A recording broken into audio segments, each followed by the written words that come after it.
Hey everyone, it's meteorologist Joe Martucci. We're doing some a little bit different, like most of the world here, for our Something in the Air podcast, vodcast. It's our monthly climate update. We have Dr. Dave Robinson, New Jersey State climatologist, in the virtual flesh, but of course he is from his house and I am from the office. Dr. Robinson, I see you're in your kitchen. You've been cooking anything good over the past couple of weeks? No, I live with a very good cook. I just do the dishes. All right, well that's good. As long as you're chipping into the household here. Absolutely. Yeah, and being at Rutgers, of course, school or classes have been canceled for, I believe, a couple of weeks at this point, and you're working remotely. I can imagine just how busy it's been. I know you told me already, but I'm glad to see that you at least are healthy. I know you've been going on walks and bike rides, so I know you're trying to get out at least as much as you can. Socially distanced. Yes, So of course. fortunately, our neighborhood is not very crowded, and we've been out running in the rain a few times. So that's really empty when we've been out doing that. Yeah, you're dedicated over there. You're running in the rain. And we're going to talk about rain coming up. House. Yeah, I know. You got to get out of the house. That's why, I got to say, like, in a way, I'm happy that I'm coming to work because, like, it kind of it still breaks up the day a little bit. But it's just kind of weird. The way I've been describing it to people, and I can't take credit for this, someone told me this, it kind of feels like the week between Christmas and New Year's in the sense that things are, like, not many people are around, like, at least, on the office end, it's quiet, but it's just much more dangerous, of course, and you don't know when it's going to end. I don't know. Do you kind of feel the same way? Maybe I know you're busy working, but at least with just people not being out, I'll often take advantage of that week, sick as it sounds, to go into the office when no one's around and even dust the office and clean up my files and get end of one semester cleaned up and get ready for the next. Do things that you wouldn't normally do because you're so busy in a normal work week. Yeah. This is anything like that. Because I'm working non-stop, morning, noon, and night, teaching classes online, modifying curriculum to teach it online, recording things, live seminars, staying in touch with students and staff, and just a multitude of other calls. If anything, it's worse than your normal work week, except you don't have a commute except downstairs or over to the study or the spare bedroom. You mix it up that way. Yeah, I got you. So two different points of view. You know what? I'm very fortunate. We have our health. And I'm at a point where I have kids, but they have houses and family. Yeah. Little one, got one on the way with my other son. So we check in with each other frequently. But I don't have little kids running around while I'm trying to work. And even seniors, parents that need such care, generally from a distance today. So I consider myself very fortunate that I have the opportunity to work all the time. Yeah. Yeah, I hear you. It does it also takes your mind off of everything that's going on, with coronavirus and everything. Absolutely. And we're going to try to do that for the next maybe 20 or 30 minutes or so. We're going to talk about the month that was, because believe it or not, there was weather in March. There was actual weather news besides everything else going on. So just some numbers, specifically at the airport. I'll talk about that. You could talk about, all of South Jersey as a whole. Atlantic City International Airport, warm. Really warm, 6.6 degrees above average. That was the third warmest in record, which goes back to the 1940s. AC Marina, 4.7 degrees above average, which was the fifth warmest. Records go back to the 1870s, I believe, over there. Yep. And I did this just for a little reference. I was just looking at this before. The last time a March was in the top 5 coldest at AC Marina was 1960. So I don't think that comes as any surprise. But go ahead, tell us what was going on in all of South Jersey, not just the airport and the marina. Yeah, very, very similar for South Jersey. The average was 47.8 degrees, which is 5.7 above. It ranks 6, just outside the top 5. That includes all counties with the division for New Jersey from Monmouth, Middlesex, and Mercer south. So over half of the state, except for just a small slice we often talk about right along the coast, kind of east of the Parkway. And there we only have a couple stations. There it was the fourth. It was the Okay. fourth mildest March. So Gotcha. anyway you slice it, it was the top 10 statewide. Right now, with the numbers coming in, it's tied for sixth. If we fall a Okay. tenth of a degree, it will fall to eighth. But we're going to be somewhere between 6 or 8. But the real notable thing there, Joe, is that makes 11 of the past 12 months with above average temperatures in New Jersey. Only last November was below average in every month going back to last April. And during that time, of those 11 months that were above normal, 7 of them ranked in the top 10 for warmth, going back 126 years. Yeah. So it's just been remarkable with the persistence of the warmth we've had for the last 12 months, with a short excursion, a tease at winter back last November. So I have 2 thoughts with that. First, the November that was below average, was that colder than any of the winter months we saw, December, January? No. Okay. It wasn't, but it came close, just like November of 2018 did as well. Okay. Gotcha. And then the second thing I'm going to ask is, can we divide this between weather and climate? And what I mean by that is, do you think this, let's talk about this past March. Do you think that was more because of just the changing climate that we're in, where we're getting warmer, or were there specific weather factors at play that really led to this above average March? Can we give a percentage of what you think it would be? Yeah, I don't think anybody would be surprised to hear me say both. Sure. And that's not a cop-out. Yes, we had weather in March, and it made March a warm month. Just like 2 years ago, it made March a cold, snowy month, and the previous February is mild.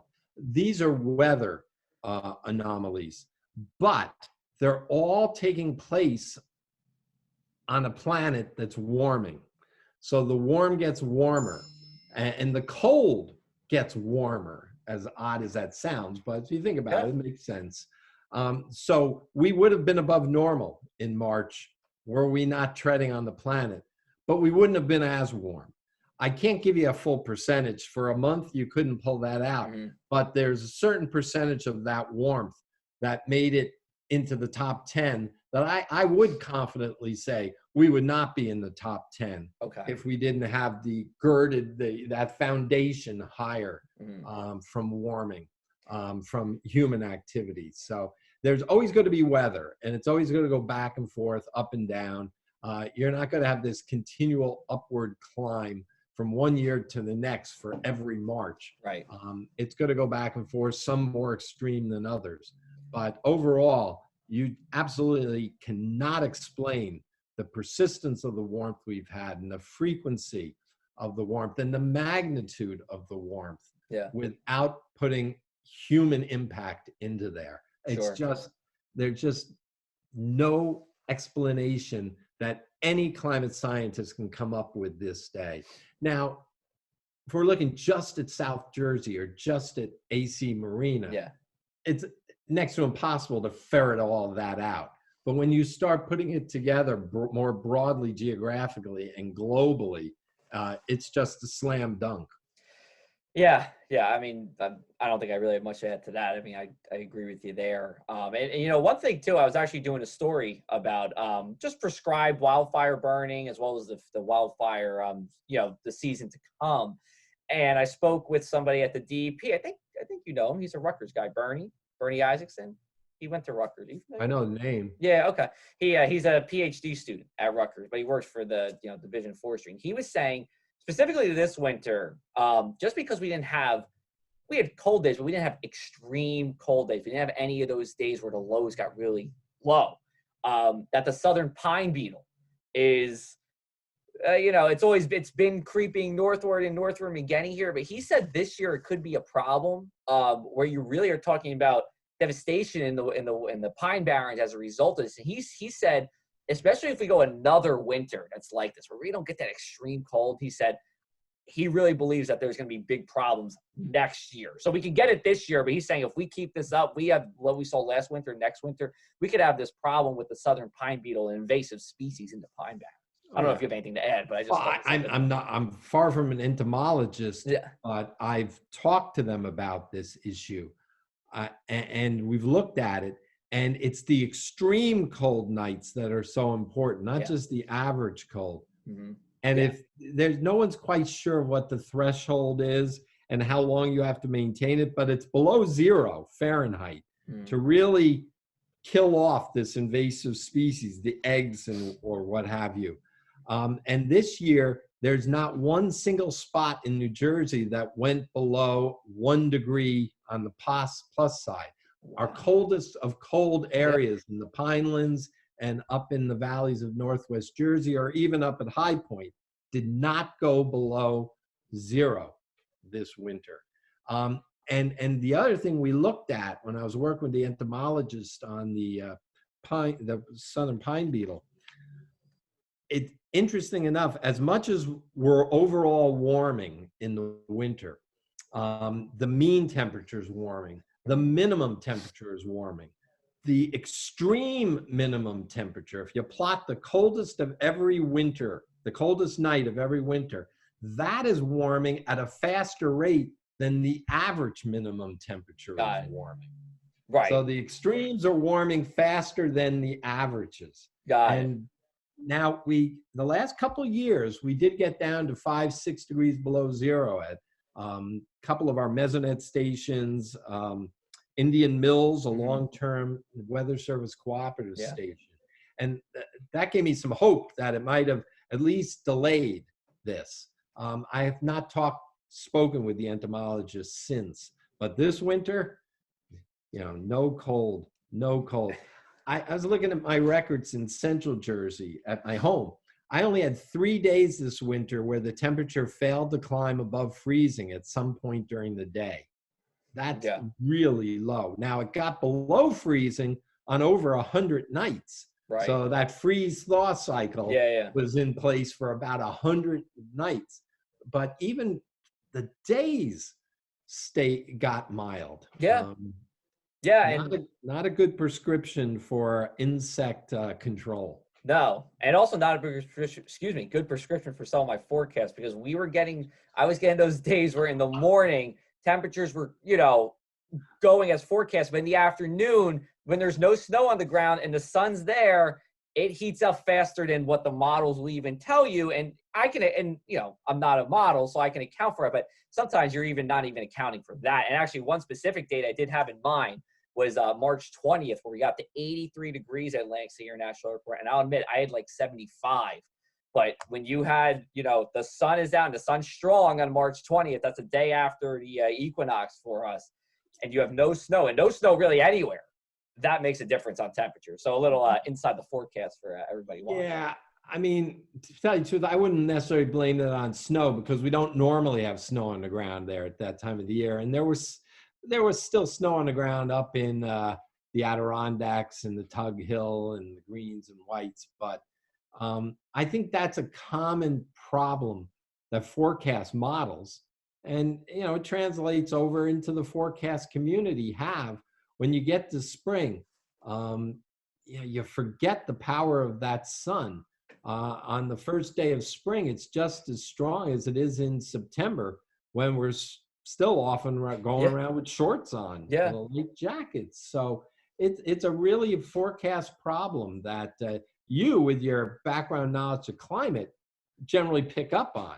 Yeah. Maybe you didn't that day. Not that time. But then you can speak to it better than I. There's always these cases where you think maybe there's going to be a little bit more easterly flow to bring in a little cooler air off the ocean, even into Pomona, to the airport. It sure wasn't that warm at Atlantic City Marina that day. No, absolutely not.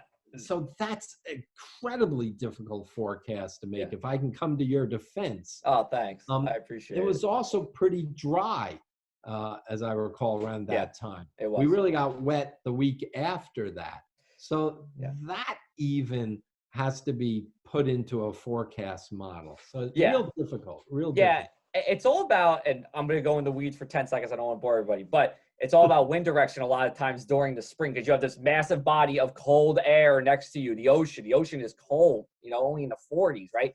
But, so if you get the strong sea breeze, well, then you're knocking out temperatures in Pomona, even extends all the way into Hamilton, not the same strength, but it gets there. But if you have a westerly wind, even if it's like a little west-southwest, that can make a difference than if it's a little north of west, so it's all these little things that come into play. So anyway, or go ahead. You could. Well, no, we saw that over last weekend, where a couple days before the weekend began, it was going to be up near 70 on Sunday. Yeah. And what happened there, the high to the northeast was a little too strong. I think the low out to the west went a little too far west. The southerly flow, it was in the mid 80s down in central Virginia. DC maybe got up to 60, a big blown forecast there. Yeah. But by the time we got to the weekend, you guys in Jersey knew we weren't going to get into that warm air. A couple days earlier, it was the real blown forecast that last week, and we're down around DC. Yeah. Yeah, it's a matter of miles. It doesn't matter if it's can be a coastal storm or in March, you're talking about sunshine and warm temperatures.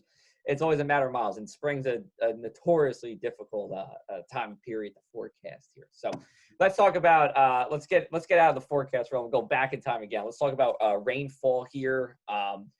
Where did we stack up? I mean, I think most people would say maybe about average, maybe a little on the drier side. I know in the northern half of the state, it was abnormally dry towards the later half. It was a little bit drier, a little bit drier up north and right along the coast. We really picked up the last 10 days a month. It was really, really welcome rain. It was starting to dry out. The National Drought Monitor had put North Jersey into the abnormally dry category on their maps, basically because it's a map done by committee, and that's what I recommended to the National Drought Committee. You have the power. Yeah, I'm to blame for that one, but it's off.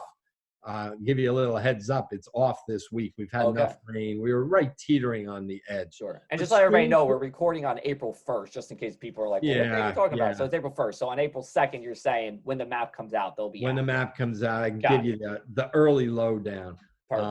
But the stream flows, and this is through U.S. Geologic Survey and the New Jersey Department of Environmental Protection, and I do consult with them.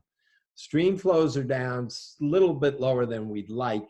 Groundwater's okay. Reservoirs are fine. So we're not in any particular danger, but we'd sure like to see an average rainfall pattern emerge, because we were slightly above. North Jersey, it was the 50th driest March out of 126. But get this for South Jersey. Okay, tell me.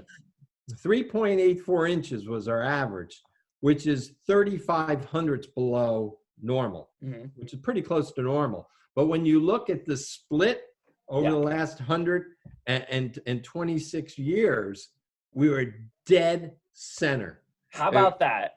64th driest, which equates to the 63rd wettest. Right. So in other words, we hit the median right on the nose. And you may say, well, how come it was below average? And that's, if we want to get into statistics, precepts a little bit negatively skewed. Yeah. So we get a few more years below the average that are balanced out by years that are well above average. Remember, if the average is 4.19 inches, you can't go below zero, but you can go more than 8.38 inches, which would be double. Gotcha. So it's a little skewed. So we were about as close to average for March precipitation in South Jersey than you can be. Perfect. Spot on seasonable. We always like that. I didn't check the marina and the airports. Yeah. You know what? I don't have those numbers. I actually looked on a county by county basis. Okay. And Cape May, Cumberland, and Atlantic counties were, I think Cumberland and Cape May were 0.8 inches below. Atlantic was 1 inch below, but Ocean County was like 0.1 above. And I believe Salem was also slightly below. So I think it's southeastern New Jersey on the drier side, but nothing, I would say, crazy.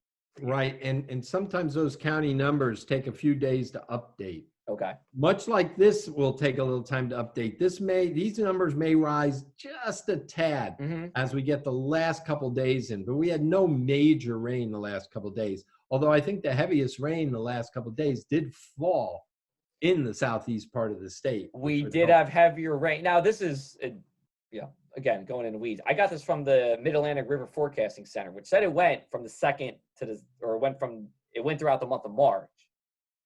So you're saying that still needs to be figured out? Sometimes some numbers come in a little late. Okay. All right. Okay. So we'll see. It could end up, either way, nothing crazy for us here in South. Nothing crazy at all. Yeah. Again, would like to see not only average rainfall, but timely rainfall, because you need that. You don't want it to come all at once. Farmers don't like that as they're preparing their fields. And you definitely don't want it all at once. But more importantly, you don't want it to go dry for 3 weeks, because this is fire season in the pinelands. Yeah. Things are greening up earlier, and that's one thing I don't know if you want to talk Yeah, about. we'll definitely talk about that. Yeah. But I mean, we're running 2+ weeks ahead phenologically with things blooming. Yeah. And with that, the good news is more moisture gets into the plants faster, which will reduce the fire danger. Leaves come out, they shade the understory of the fire of the forest, which can help reduce fire. But at the same time, as the plants start transpiring, they start using more moisture, so you dry out faster. Your grounds, your soils will dry out faster as the plants use more of that water. Yeah. So, yeah. And I think the last time we spoke, I said that there were buds on the tree on February 26th. Well, I think right after we spoke on March 9th, where I'm in Atlantic County, some of the plum cherries were flowering. Yeah. And I mean, now everywhere's flowering. You don't think anything of it, but like, this is still like early. And I talked to Teresa Crimmins, who's the director of the National Phenology Network. You familiar with Teresa? Yeah. Oh, yeah. Absolutely. Who was great to talk to, by the way, on the side note. But we did a story on this. And from about, according to her data, she told me from about Long Beach Island down to Ocean City, in their 39-year period of keeping records, it was the earliest for the first bloom there. And really even, pretty much as you made your way westward across the state, it was anywhere between 2 to 3 weeks, earlier than average, which is crazy, to think about how early we bloom, but we didn't have that lack of cold, or we had the lack of cold. Of course, the sun was doing its thing. I guess we had enough water. I mean, conditions were just right. And I'm even seeing a couple of trees starting to actually leaf a little bit. If you drive down the parkway, you're seeing a little bit of it down here. I don't know what it's like up by you, but we're seeing a little bit of it. I mean, just remember, I always say, if you want to see spring a couple weeks later, go to the shore. Because as you go towards the coast, we've already talked about the cooling influences, but you go inland in South Jersey, and I don't mean inland, over to Camden County. You just have to go over to, 10 miles inland. Mays Landing. Yeah. And we're way ahead. And up here in central New Jersey, much the same, at least 2 weeks earlier than normal. So maybe a little happiness for some people during this time. See spring blooming. Well, it would be awfully nice if we could have some nice, comfortable, warm, sunny days for people to get out for a walk. Now, mind you, people think that's spring, but what spring is, one day nice and mild and sunny, and the next day it's raining, and the day coming right back at you. Cold. Yeah. I mean, that's spring. It's a season of transition. Good. You have to be patient sometimes to really lock in the milder weather. Yeah, you do. Yeah, March is not. I mean, maybe this year winter's over, but usually it's like, winter's over when we get to March. We're still going back and forth. And I don't know if you were doing this intentionally, but you might have been setting me up for the record. You did. Yes. Okay. I am so excited about this. I always say, if you're a snow lover and it doesn't snow, yes, at least you want it to break a record. Yes. That's the climate geek in me speaking. And South Jersey, assuming it doesn't snow anymore, Who knows? and accumulate this season, will go down in the record books as having the least snowy snow season on record. We go back to 1895. We've cleaned up some of our numbers, and 0.6 of an inch is the total for the season. Jeez. And that is first place. Congrats, out the absolutely apocalyptic winter of 1972-73 when 0.9 of an inch fell. Big time. Big time. You can almost make a snowman out of that. Yeah, no, you can't make a snowball out of that hardly. That's a good. I haven't done the final numbers yet there, but it's about 19 inches below average. It should be about 20 and whatever. Man. Obviously a very disappointing winter for those who like snow. Yes, and like yourself. Those who plow snow. Yes. For instance, and those who run ski resorts and such. Now it's a little bit better statewide, finishing the winter at likely finishing the winter because Northwest can get some snow. 4.7 inches right now, and that would come in as the third least snowy winter. So still at the medal podium. 72-73 would come out on top, and 1918-19 would be number 2. 18-19, yeah. This would be number 3. Okay. And really disappointing. And up in the north, they did average 11.6 inches for the season. They even picked up 1/10 of an inch in March, where the rest of the state and the state as a whole didn't go anywhere in March. Squat. But back on, I guess it was the 23rd, there was about 1/2 inch of snow up in the highlands that morning. And that was enough to bring that average to 1/10 of an inch for the month of March. Big time. 1/10 of an inch. Well, I think everybody can tell we like our snow here. But like you said, if it's not going to snow, might as well break a record. So bingo. Take some solace in the fact that, hey, I lived through a rerecord. Can I talk about another record? Go ahead. Well, no, I'm going to change topics. You know which record I'm talking about. I know which record you're talking about. It's a very neat one you guys came up with. Yes, I'm so excited about this. Pumped. I'm going to give you I'll tell you what the record was, and I'll give you the backstory. So the record at Atlantic City Marina, we broke an all-time record. Now, records in Atlantic City Marina go back to the 1870s. It was the longest streak where it was wet one day, then dry the next, then wet, then dry, then wet, then dry, went through dry. We had 14 days where it was like that. That was an all-time record.